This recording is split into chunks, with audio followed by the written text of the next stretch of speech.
മിശിഹായിൽ സ്നേഹം നിറഞ്ഞവരെ, സ്നേഹകാലം രണ്ടാമത്തെ ഞായറാഴ്ചയായി ഇന്ന് മിശിഹായിലൂടെ നമുക്ക് കൈവന്ന രക്ഷയെപ്പറ്റിയാണ് തിരുസഭാ മാതാവിനോട് ചേർന്ന് നാം ധ്യാനിക്കുക.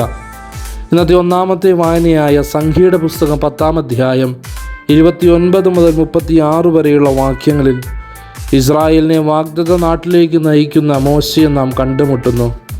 മിശിഹായിലൂടെ നമുക്ക് ലഭിക്കുന്ന രക്ഷയുടെ പഴയ നിയമ സംഭവമാണ് ഇതിലൂടെ നാം കാണുക.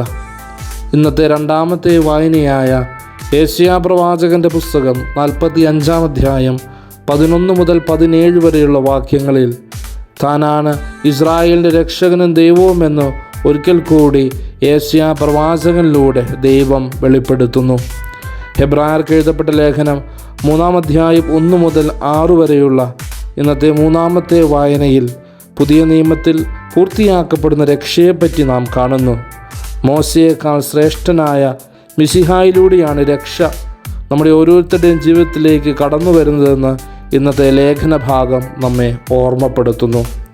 ഇന്നത്തെ സുവിശേഷ ഭാഗമായ യോഹന്നാൻ്റെ സുവിശേഷം 1-ാം അധ്യായം 14 മുതൽ 18 വരെയുള്ള വാക്യങ്ങളിൽ ഒരിക്കൽ കൂടി യോഹന്നാൻ സുവിശേഷകൻ നമ്മെ ഓർമ്മപ്പെടുത്തുന്നതും മിശിഹാ വഴി നമുക്ക് ലഭിച്ച കൃപയെയും സത്യത്തെപ്പറ്റിയുമാണ്.